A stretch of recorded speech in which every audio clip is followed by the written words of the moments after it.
So thank you everyone for joining us and welcome to the first TTC Lunch Club. Actually, it's my first lunch club in a very long time, having moved out of agency a while back. So it's not as sexy. We're not going to like Goodman's or Sexy Fish. We're not going to drink champagne from like midday and have some absolute scandal that makes us not want to go back to work on Monday. But hopefully what you will take away from this will mean that when you do go back to work on Monday, you'll really be able to get into your BD in a lot more of an effective way.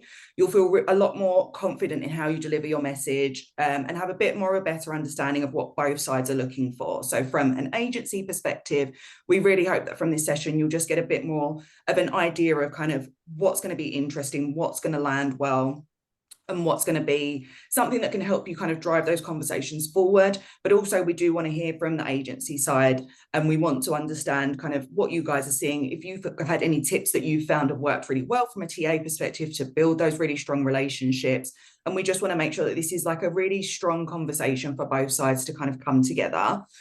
What I do want to caveat very early on is that this is not in any way, shape or form a recruiter bashing session. We haven't set this up so that we can come on here and be like, this is why agency sucks, because it's not the case. And ultimately, if agencies were that bad, they wouldn't exist because they must be filling roles somewhere. So we are obviously using agency as TA. But what we do want is that everything can kind of come together nicely and we can really start to build these cohesive relationships, and TTC being an inclusive community hopefully can help facilitate that.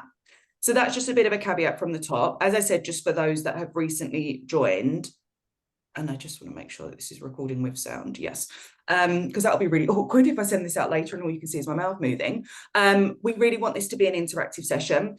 In terms of the format, how it's going to work is that myself and my other co-panelists here will give a bit of a short introduction about us. We'll give our kind of insights on the topic and give a bit of a flavour, let you know what this is all about, some of the things that we've seen that have worked, that haven't worked, and just give a bit of insight. As you would have known when you signed up, we asked you for some questions, and one of the most consistent questions that came up was basically, how can TA and agency partner together, which is obviously the theme of the conversation. So through what we share, hopefully that will give a bit of an idea.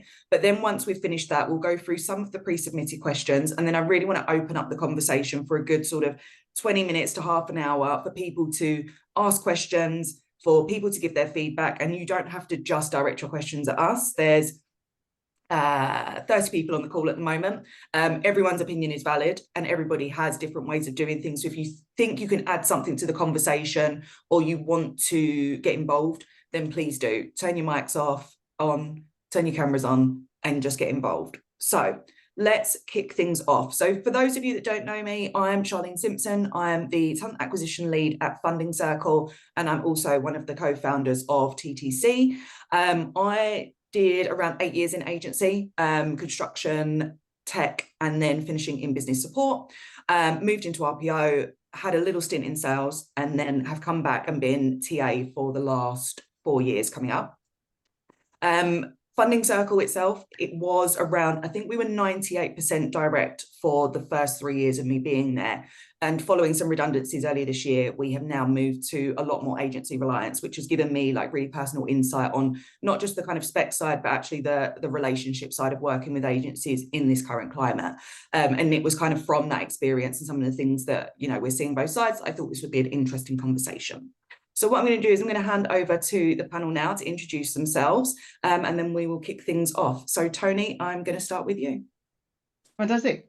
Thanks, Charlene. Thanks for inviting me on today. It's great to be here. I think this is a conversation that I'd have loved to have many times over the years. And so I think it's a really great way of bringing together two parties that, you know, and help the sort of in-house teams and help the sort of agencies to be closer aligned and have that sort of that same goal in mind, and you know, make those relationships better. My background quickly, I started in agency back in 1999. My first placement was on a fax machine, and stayed in agency for over 16 years, both in this country, in the Netherlands, in Belgium, and actually worked across internationally across many countries, and then moved in-house at the end of 2016. And then scaled businesses globally, often with the help of agencies, sometimes just with an internal team. So yeah, and continue to work with agencies to this day. So, really excited to expand on that later. Thanks, Tony. Yes, I'm going to hand over to you. Cool, thank you. Hi everyone, really great to be here and meet you all. So I'm Yasmin. My background then, so I've spent the last 10 years in recruitment. I did 4 years in agency. So I started as a graduate doing temporary finance recruitment, moved into IT and a few other sectors there. And then 6 years ago, I went in-house. I've worked at various companies, really large businesses like AstraZeneca, but then spent the last 4 years particularly in small startups. So I'm currently the senior talent partner at Sona, which is a Series A VC-backed startup. This is a really exciting topic for me, and for a couple of reasons. So I really care because I have some amazing relationships with a small handful of agency recruiters, but I really highly value those. And that has taken time to build up, but I think I can hopefully share some insights about why those are really amazing. But also I care because I think that actually 95% of the time I am still bombarded with agencies trying to win business and still using quite outdated business development techniques. And I know they're outdated and I know that they're not very good because I used them 10 years ago and they weren't very good then. So I would also love to share from the other side now, maybe why that didn't work for me and what does work for me now I'm on the other side. So thank you. Thank you, Yaz. And last but by no means least, the black sheep of our little family here, Eden. No, we love you, Eden. So yeah, Eden, it'd be great if you can introduce yourself and your perspective on the topic. Yeah, appreciate that. So, hello everyone. I'm the founding partner at Imperative Partners, and to be honest, much like pretty much everyone here, I'm an external recruiter. So I've built my entire career supporting organizations across Europe, all within the tech space. I did 8 years in my former company, learning the ropes pretty much from fresh out of university graduate, growing through the chaos of recruitment at that point, and then 4 years ago decided to make my life a little bit harder, go at my own with my other two business partners and now navigating what the post-COVID recruitment era, which is actually, in my opinion, the better era of what I've seen. Because I think the conversations that we're going to have today, this is where most of my business now stems from. I no longer target mostly the hiring managers. It's mostly talent acquisition. And I think that's where most of my best relationships sit. Best businesses I've ever picked up come from talent acquisition relationships. So super excited to actually share a little bit about what I've done that had become more successful now than what I was 6, 7 years ago in a completely different era. And thank you, Eden. Okay, so where we're going to go from here is, like I said, the four of us are just going to kind of give a bit of context from our own personal perspectives of kind of what we've seen work, things that we have seen that maybe we should be leaving behind in the old agency days.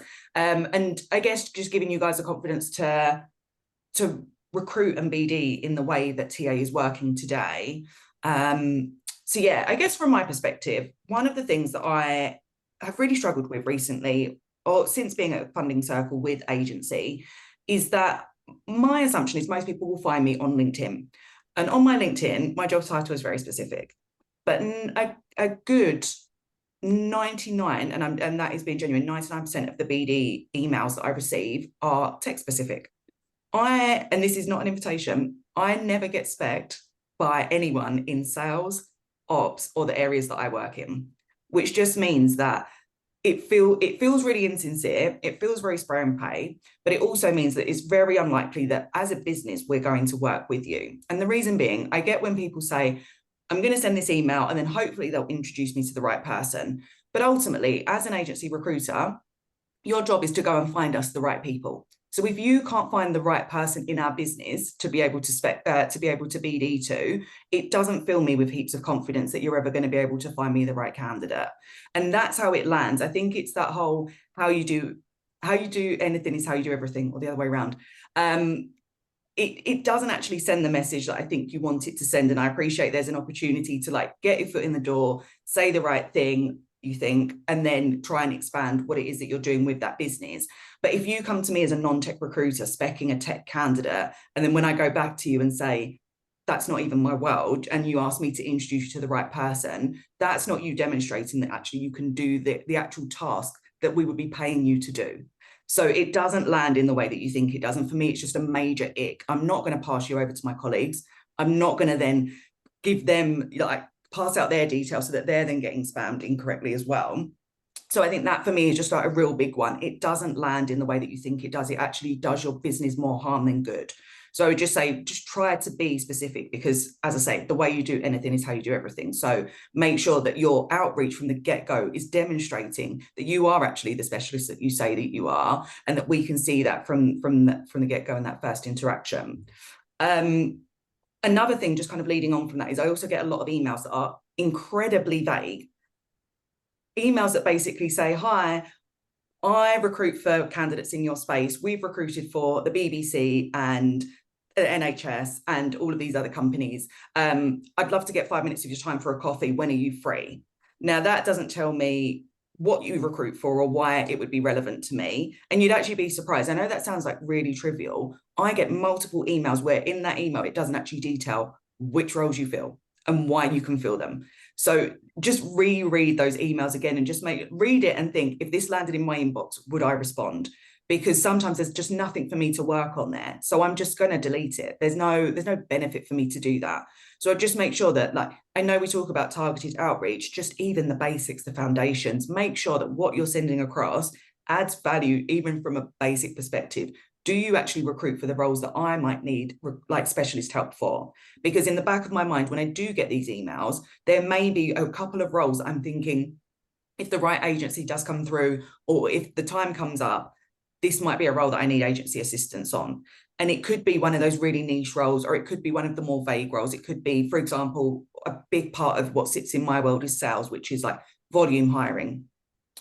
And if someone can explain to me specifically why they could help, if we were ever struggling in that area and we did want to bring someone on board, I want to know you are the person that I need to go to, and this is a specific role, and this is the conversation that we're going to have. So yeah, just making sure that those emails actually have like the relevant context. And if you're going to talk about clients that you've placed with that are similar, just make sure they are actually similar. If you've placed at the BBC, that's completely irrelevant to Funding Circle. We are looking at two completely different profiles. So even if you're going to go in with a financial services client, it's probably still not going to be the same. Do that research to see who our genuine competitors are, and if you have worked with them, or who the closest is that you can get to, so that when it does land in my inbox, I'm like, okay, well, if they've recruited for this person and this person, and I know that we would typically poach from those businesses, then actually you're probably going to have the right candidates for me. So this could be actually a beneficial conversation to have. As it stands, like I said, with the types of emails that I'm getting so far, it doesn't even warrant me responding, because if you haven't done the foundations, then why should I take time out of my day to come back to you and explain that? But if you put the effort in, you are more likely to get a response, even if it's a no for now. So that is going to help you kind of build those conversations. And the other thing, just a final one from me, is don't ask me for a coffee for absolutely no reason. Genuinely, most days, and some of the guys on this call can confirm, I barely have time to take a piss, let alone go for coffee with a stranger about something that I don't need right now. So if you're going to try and start the conversation off like that, try and do something that actually adds value to me. If we're going to go out for a coffee, what's in it for me? And I think that the with him, as it was called when I was in agency, like, I need to know why I'm leaving the office, taking time away from the desk, not working on the things that need to be done, to come out and sit with you, for you to tell me what an agency does. Because believe it or not, every single agency does the same thing, and I know exactly what you do and how you do it. So just make it worthwhile. And then to follow up and say, just nudging this to see if you do want to go for a coffee. That's the second email where I'm like, I didn't need that. I didn't need the first one or the second one. So yeah, I would just, if you're going to ask for a coffee, I would probably say set the scene first, maybe build these relationships, build that rapport, send some relevant content. And I know the guys are going to go into what that can look like shortly, but don't just send me an email out of the blue and ask me to go for a coffee, because the chances are I'm not going to go, unless there's nothing for me to do, which means I'm going to go take the coffee and actually there's nothing for you to work on either, because if I'm not busy, there's nothing for me to give to you. So all right, that's everything from me. I'm going to stay with the format and I'm going to hand straight over to Tony, and he can give a bit of insight from his perspective. But just before I do go, if you have any questions, please do put them in the chat. Any thoughts, any pushbacks, any challenges, like, feel free to come for us. nicely, because if what we're saying you think doesn't align, or if you have any alternative perspectives, like please do share them, or if there's anything that you want to ask, yeah, do use the chat until we get into the more interactive session a bit later on. Tony, over to you. Cool. So yeah, there's a couple of frustrations and then one sort of tip, I guess. And the generic outreach one is a frustration, like you said. I think we all get it, but it's so simple to do a bit of research these days. It annoys me that people won't do that. So that's the quick one, just to back what you set up. The second thing is, back in agency, we used to call this ambulance chasers. And this is calling, emailing, whatever, as soon as I've posted a job on job board. It's really frustrating, it's really annoying, and it's really kind of, you know, it's the wrong way of going about things. It's like, if I've posted it, I probably want to resource it. At the very least, give it 2 weeks, and then it's a much nicer approach to say, we saw you advertise this 2 weeks ago, just want to see how it's going, whether you've had any trouble, because by the way, we've got some great candidates and here they are. That works much better, it's much more specific, and it will give you a chance of a conversation.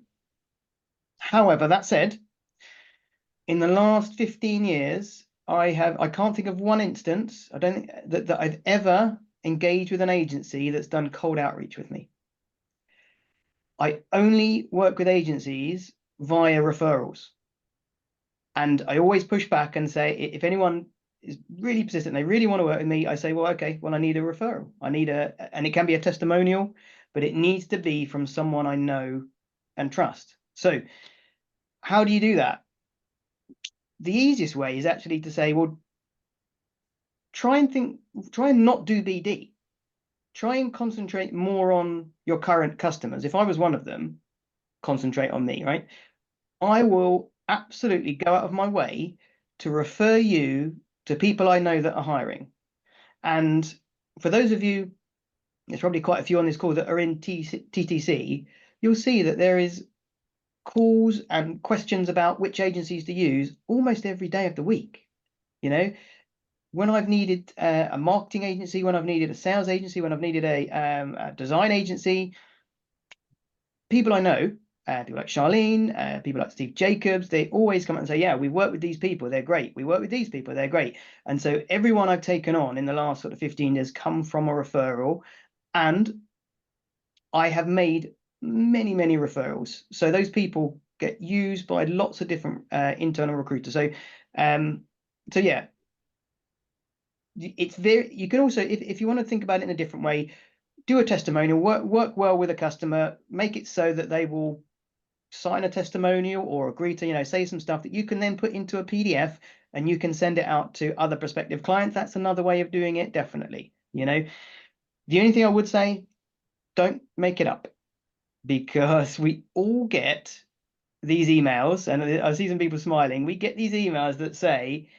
yeah, we've worked with Monzo and and Tandem and blah blah blah blah blah, and they love us, and we filled 6 million jobs. And it's so easy, especially with TTC. We just reach out directly, and we just reach out and say, hey, Charlene, did you work with agency ABC at Funding Circle? Did they fill 650 jobs? And are they the best agency you've ever worked with ever? And if it's not that, you're in trouble. You know, even if it's just, yeah, they're all right, you've kind of lost the credibility already, you know? So, but, you know, like I said, if you do a good job with a customer, 99% of the time, they will put their name to that and say, yeah, great, work with this agency again. So, so my big tip really is try and work via referrals. That's me. Thank you, Tony. Yeah, I've just put the link to TTC in, because if you're not already in there, I do suggest that you do get involved. The access to TA in TTC is incredible from an agency perspective. And I would also say, if you are in there, or if you are planning on join Coffee Roulette, because that's an opportunity once a week to be connected with potentially someone in TA that you can have a chat with, learn more about them, what they're doing, what their pain points are, which is a big question that came up on the pre-submitted ones, and just start to build relationships with people who are basically your ICP and just understand a bit more about them. It doesn't We have a no pitch rule. So it's not about you going in there and winning business, but it is about you kind of meeting new people, learning things and being able to ask questions. Anywho, I'm going to stop selling my business because it's my business and I'm allowed to pitch. Yaz, over to you, my love. Cool. Thank you. I actually, when I was writing some notes about my mindsets, one of the things I put down is that referrals and recommendations are gold dust. So really echoing Tony there. But there are a couple of things I'm going to talk about, because a lot of the questions that we got in from lots of people here that wanted to submit before this session were either about business development and outreach, so asking how they, get in with an in-house, or how do you bypass a PSL, or things like that, or adding value. And so a couple of thoughts on both of those as well. I think if I start with the times I use an agency, and I'm going to be really transparent here. I don't have my exact data. I'm not as good as Charlene at getting data, but I will probably use an agency maybe on 5 to 10% of roles a year. Now that is really small. However, I do use them.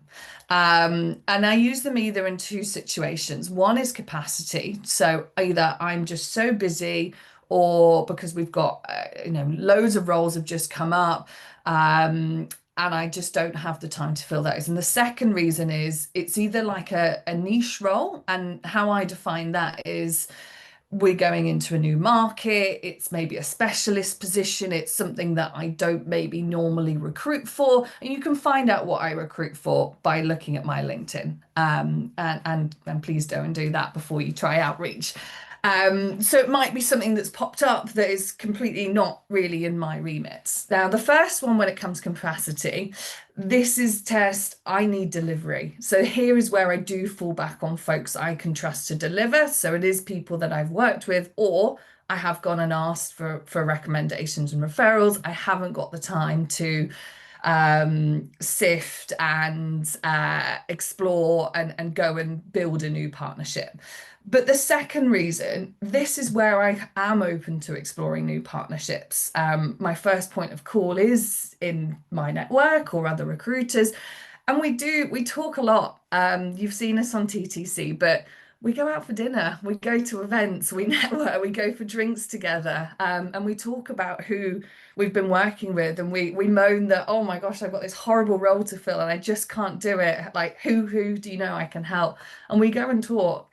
And that's where I'm open to exploring. And I think that there is, and when that happens, my biggest advice is, if you're looking to partner with somebody new, and you're doing outreach or business development, find your niche and stick to it.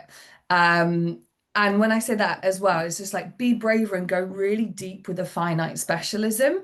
So I had an example, it came up about a week ago. I had somebody that sent me a cold LinkedIn message and say, hey, I've seen you need a software engineer. I can supply you with this, and this. And I just said, no, look, not looking for help there. And I don't recruit in tech. And then they said, oh, but I can help you in sales as well. And I was just thinking, well, that's not really going to add any value to me, because you probably don't really know sales well, and you probably don't really know engineering well either. You're spreading yourself too thin. But when I say, like, be brave and go deeper, I have a lot of outreach that says, oh, I recruit for go-to-market, and I do sales and I do marketing, and I can help you with your business development roles or whatever. Those are the run-of-the-mill roles I probably recruit for 10 times a year, so I'm not really needing support. But if you go and say to me, oh, I've placed in these companies and similar, I've placed in Facebook and Google and whatever, it shows to me you don't really understand my business, because we're a small startup. We have very little brand presence and people don't know who we are. If you're a salesperson in Facebook, everybody knows who you are. And it's a very different sales motion to coming into a startup and being part of a small team where you don't have that brand presence. My sales team actually here, we talk a lot about earning the right and how they go into their business development. And if you don't know what earn the right is, go and Google it. It's a sales technique, and it's about proving your value and credibility before you're asking for something. So you've done your homework, you understand my world, and you're worth listening to. So you're not just barging in with, here's a random CV from somewhere. You're showing that you've researched my business, you've tailored your message, and that's what's going to set you apart. I had a really good example, actually, somebody, and I don't normally go back to cold outreach, but this person, theirs was structured like this. So they started with, I've heard great things about you from so and so, and actually that so and so was a candidate that they had worked with. And they said, oh, I've seen on your LinkedIn you talk a lot about candidate experience. That for me is everything, and I know how important it is for a startup. You know the challenges of hiring the right talent. If you need to use agencies, what can I do? So it was quite like, doesn't assume that I don't know what I'm doing, because I definitely do know what I'm doing. But also you've got a bit of a referral in there, but also you've actually looked about the things that really matter to my business and me, as opposed to something pretty generic. So that's kind of the outreach piece and the adding value, because a lot of people did ask about what can you do when you add, what added value you can bring. And I thought about this, and the only thing I can really say is, ultimately, at the end of the day, my job is to hire people into the business. Where you add value is by doing that. And if you do that really, really well, that's all you need to do, is just deliver really, really well, both on like partnership, as well as that delivery piece. So there's, when people send me stuff like salary surveys, they're just a complete waste of time, or marketing material, like when you get these 10-page things of, this is what we do, and we do this, and we do that, and we do that. They just don't add any value. If you can deliver really well from both partnership and also finding somebody great, then that's how you add value. Yeah. Amazing. Thank you. Yeah, some great tips there. Eden, coming to you now for your perspective. Thank you. So I thought really long and hard about this, because I'm also very conscious that I am a recruiter as well.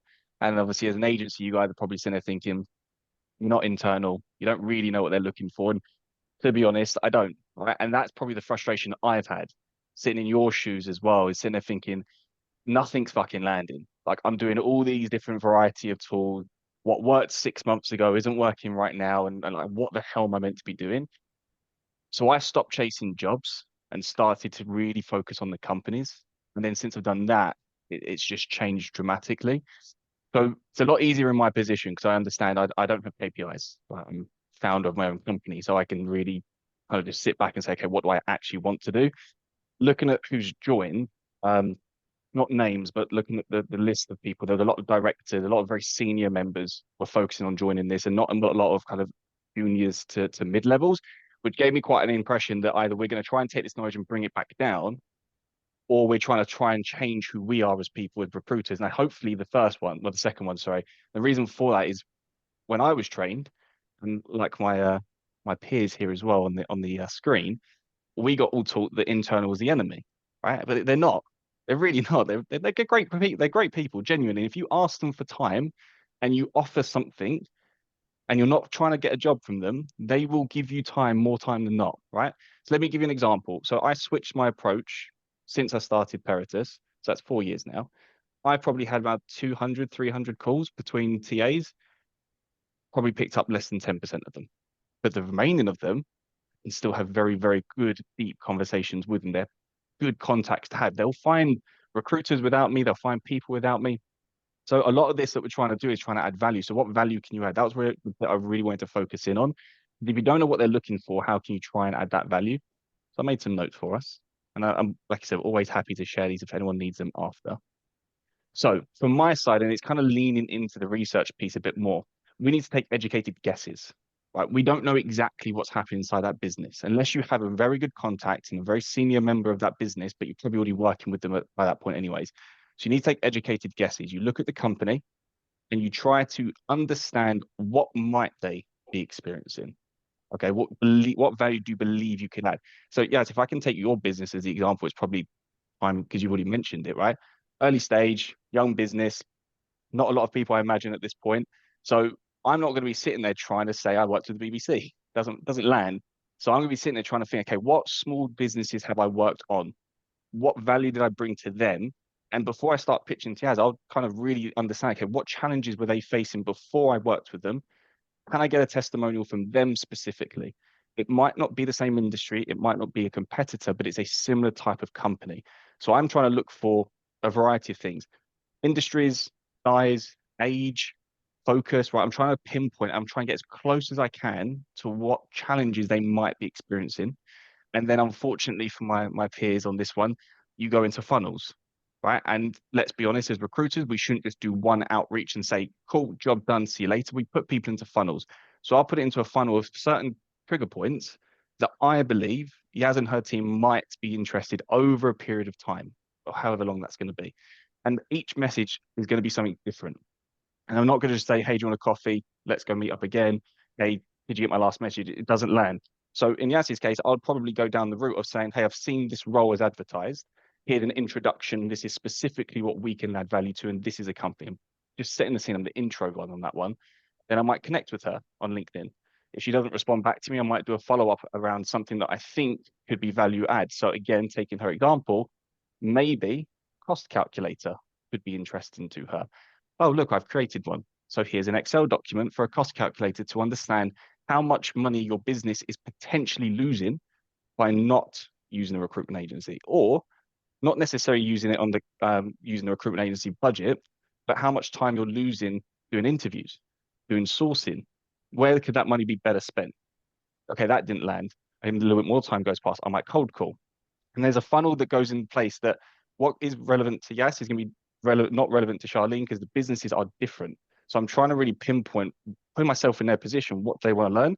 And the only reason I know all of this, because I sit there and ask the questions away from trying to understand, hey, I need that job.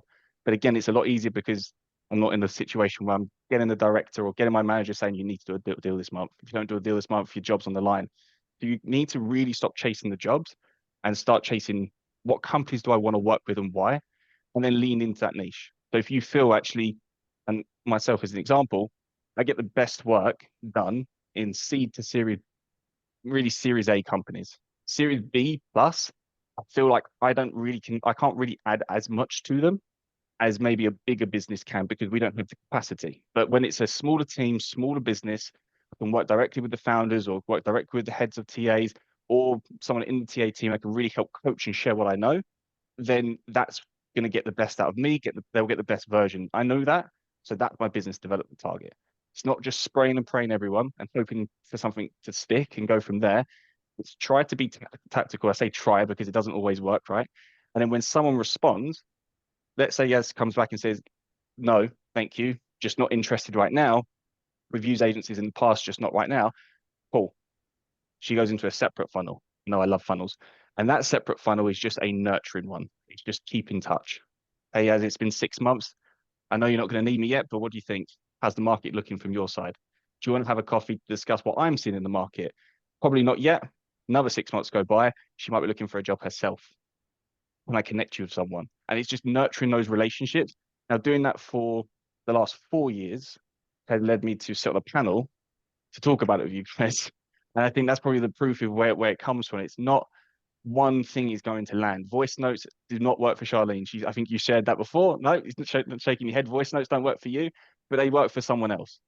And I've sat and done stupid things on camera in the sense of I put party poppers to celebrate investment news and sent them on videos. I've sent postcards to people. I've sent Costa vouchers to people. I've tried so many different things, and it lands with some, it doesn't land with all. So what I'm trying to share is really understand who you're targeting and why, build out unique sequences that will impact that person, and that's where you add the value. And then the other element is how do we get onto PSLs? How do we try to bypass people? Don't. Just get that out your head, focus on what value am I going to bring, and the more value you can bring onto that, it will come. And you'll get some short wins, and some wins will take years and years and years. Funding Circle, prime example, I used to work with way before Charlie and I ever knew each other, but I don't work with them anymore. And that's because she hates me. No, I'm joking. No, that's because it's not needed at the moment, right? So things will come, things will go, and agencies and companies, we have a sell by date. we are always going to be taken off a PSL or a business at some point. So when you're there, you add as much impact. So then Charlene can then recommend me to Tony, Tony recommends you to someone else, and so on and so forth. But you need to start with building that trust from them in the first place. That's my point. Nicely executed. Thank you, Eden. Like, Appreciate it. I hope you guys have really taken a lot from just what we've covered so far.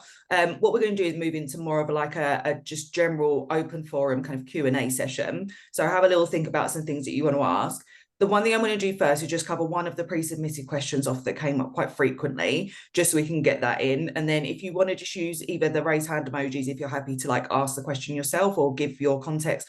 Tim, I can see that you've put some bits in the chat as well, so really happy for you to kind of speak on what your thoughts are and like your kind of position on that. Or if you just want to use the chat, do that, and I'll be keeping an eye on it as well. So the one question that we got quite often is, what can agencies do to stand out from the crowd? And the one thing I wanted to kind of tackle on that first, before I hand over to the others, is going back to this piece of like sort of salary surveys and things like that being sent. What I would really love to see personally from an agency, especially if they are kind of working in my world, they're working on the similar types of roles that I'm working on, is what are you seeing that I'm not?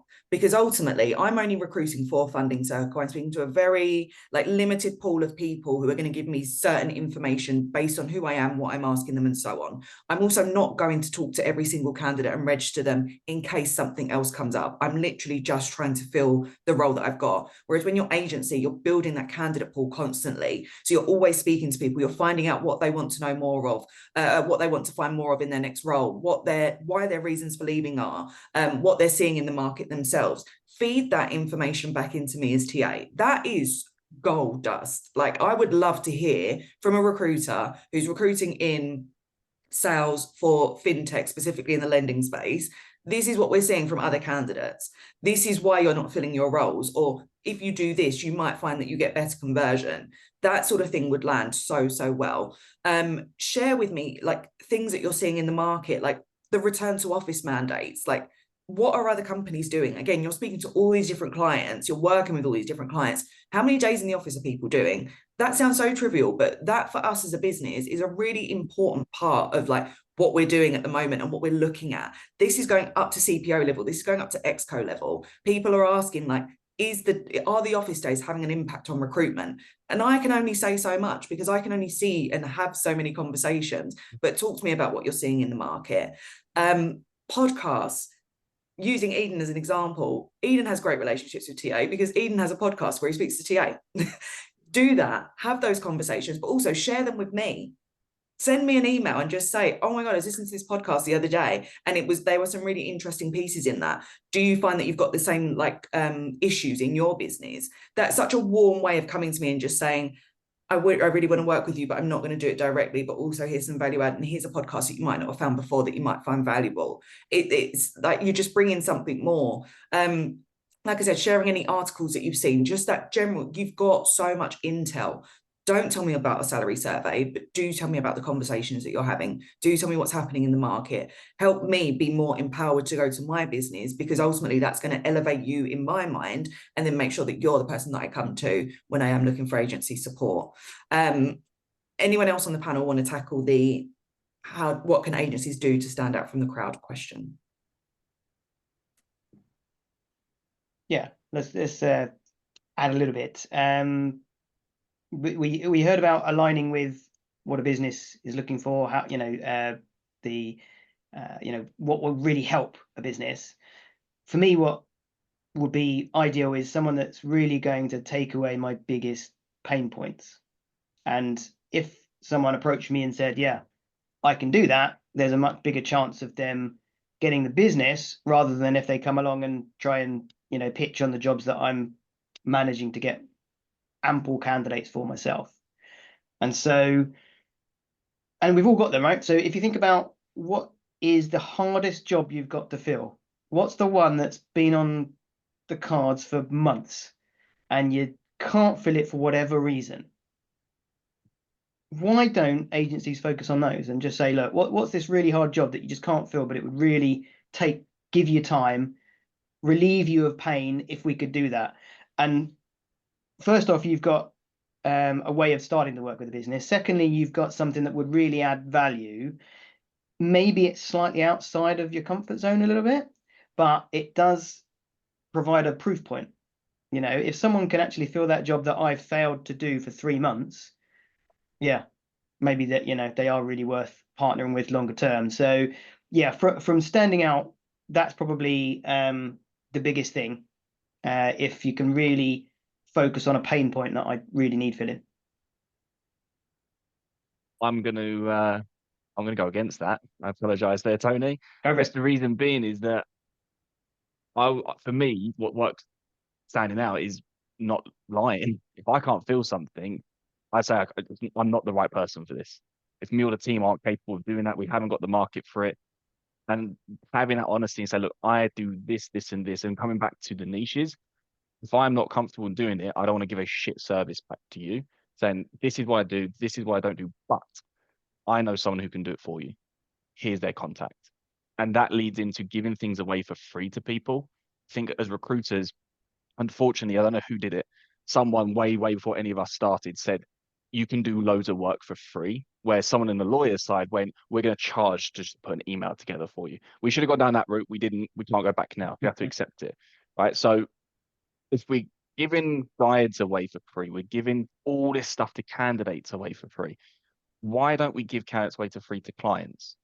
And that helps you get through the door. We speak to all these people, you know for a fact, Tony is not picking up your email. He's not messaging you anymore because you're not referred. But you know you've got the perfect candidate that you can't fill anywhere else. Send it to him. It doesn't matter because you're not going to get a fee for it anyway from anyone else. Hey, Tony, here's someone that I really recommend you should speak to. Enjoy. He's going to remember you.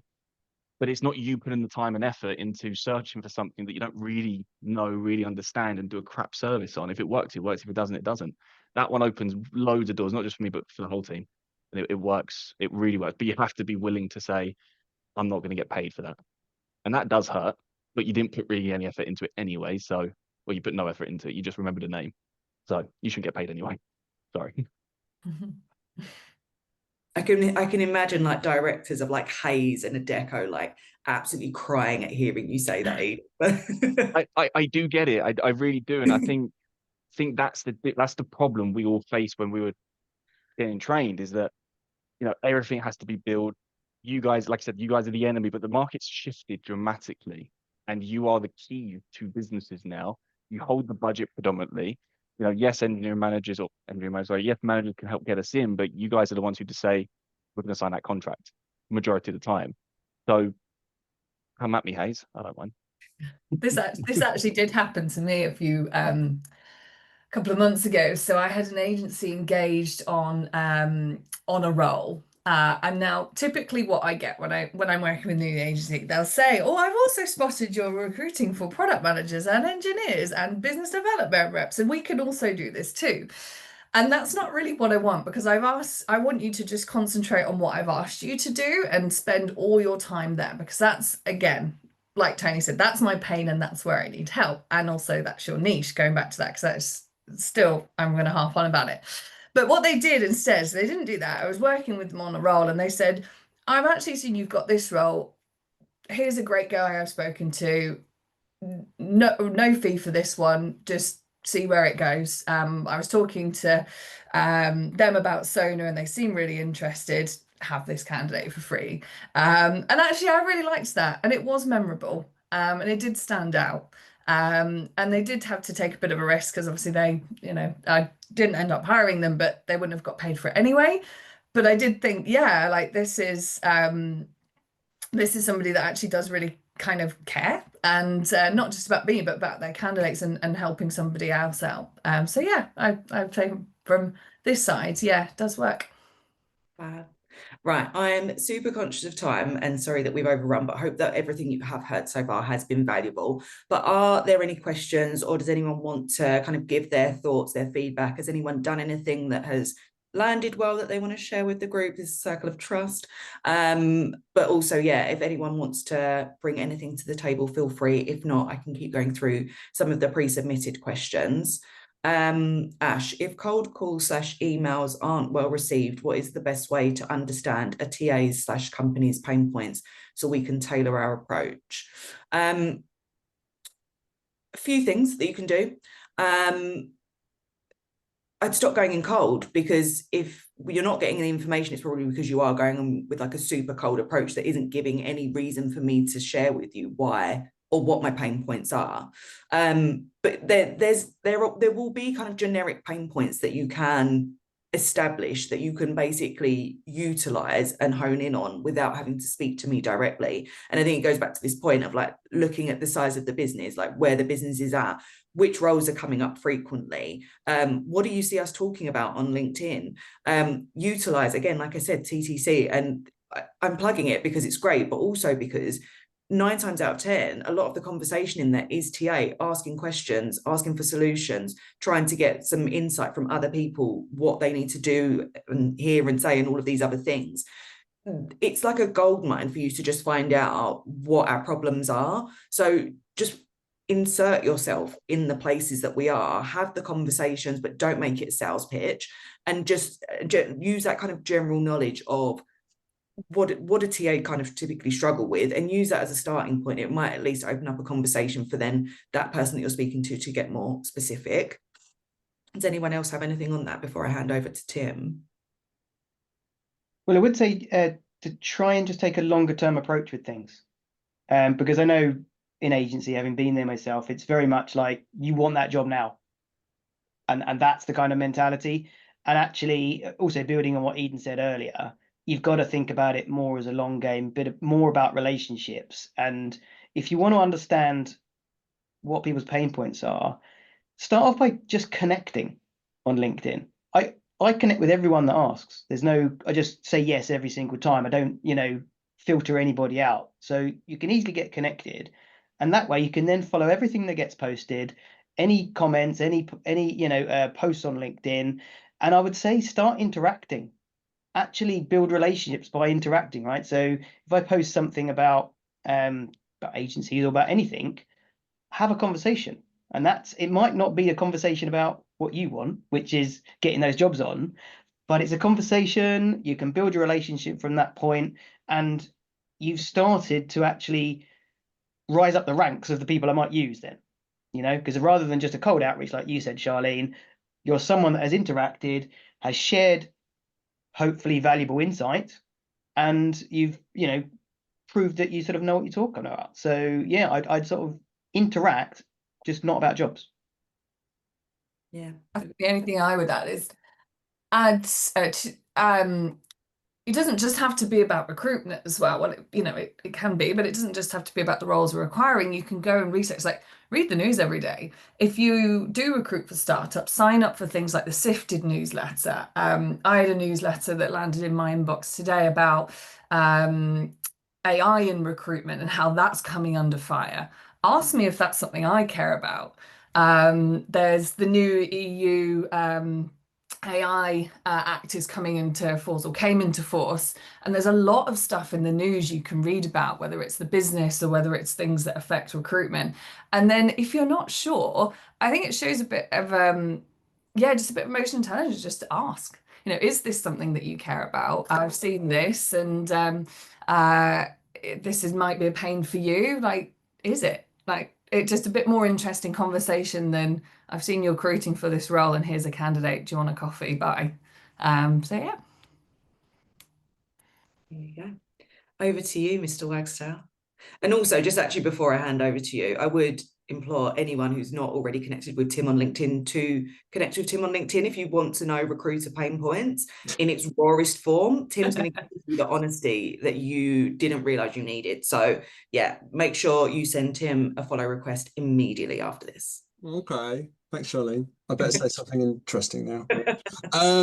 Yeah, okay. Just to back up that, what's the reason for that credibility that Charlene has just thrust upon my shoulders? I've been in recruitment for 20 years. I've been in-house for 12. My agency use, if you approach me, I will tell you that I don't use agencies. It's not true. I do, but I will tell it to you because I'm not interested in having a conversation.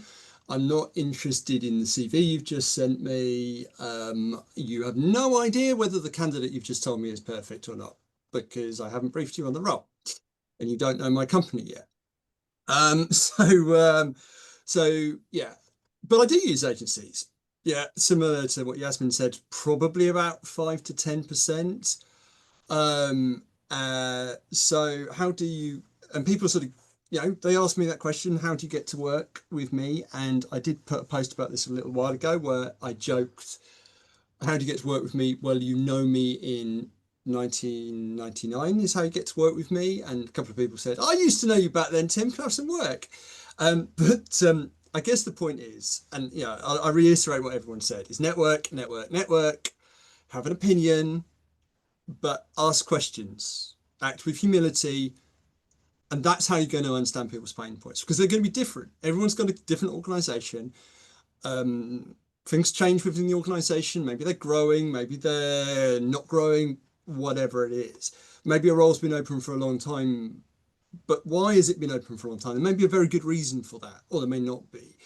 So I've never given business to a company that's just approached me with, hey, this is us, here's a candidate. It doesn't work.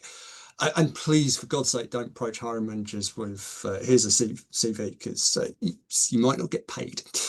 I think one thing that's really interesting here, and I think why this is becoming more important, and I applaud the TTC for running these sort of sessions, is that talent acquisition is getting more mature. It's patchy, but if you go back, when I was working in agency, 15 years ago, it was a very different place. But talent acquisition internal functions are maturing.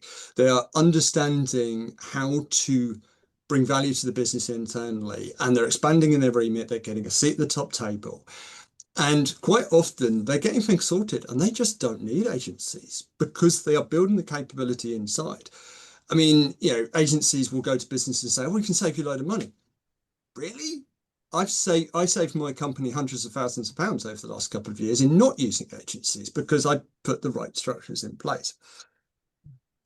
So yeah, I guess my point is, you really have to have a niche. You need to understand what it is, and you need to network and find the businesses who are going to use you in the 5 or the 10 or 15, and maybe they're still using 50% agencies, whatever it is.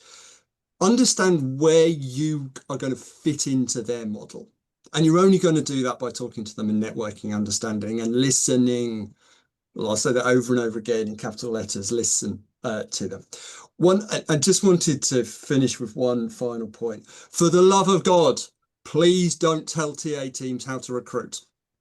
It's all over LinkedIn. Over and over and over again, I see it. There are agencies telling businesses how to recruit. If they've got an internal TA team, that internal team, there will be caveats that depending upon how well valued the TA function is within the business, how well resourced it is, sometimes they are immature, a little bit naive, and they don't really understand it very well. But for most TA teams really understand what they're doing. They understand recruiting, and if they say they don't need you, it's from a position of understanding why they don't need you and trying to persuade them that they do need you, and this is how you do recruitment. It will drive them nuts, and you will never get to work with them even when they do need that external support. So you'll see a lot of that on LinkedIn. Please, please, please. This is all about, again, I applaud the TTC for doing this. Companies need agencies, build partnerships. Does that help? I mean, it's a mic drop moment for me, Tim. So thank you always for joining the conversation.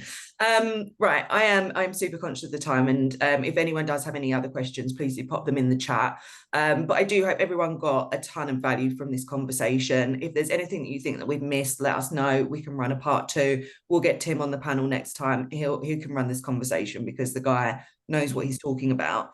One thing I do want to cover just quickly before we go and say goodbye is, and this could be a whole conversation itself, but I'm going to really wrap it up into about 1.5 minutes, 2 minutes.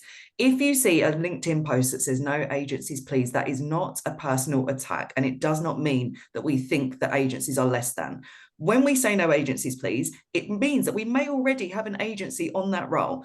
And as you guys know, when you want a role, when you work a role, you would like to have it exclusively. If I then post that job and a load of agencies come to me, you're not going to have the exclusivity. So it could be that we are using agencies when we say that, and we don't need any more.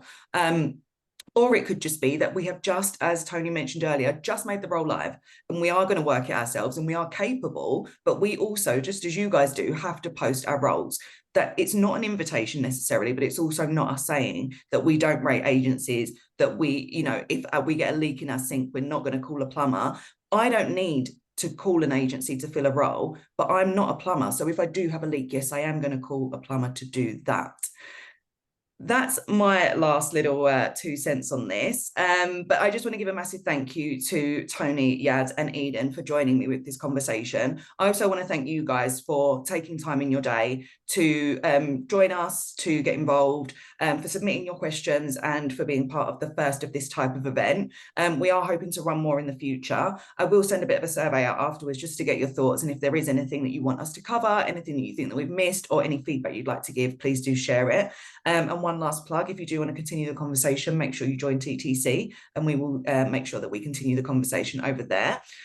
I'm going to go and have a tuna jacket potato because I haven't had my lunch yet. And yeah, hopefully we will see some of you guys in the future at events and in future conversations. So thank you very much, guys, and have a good afternoon. Thanks so much, everyone. Everyone. Thank you. Cheers. Thank you. See you later, everyone. Thanks.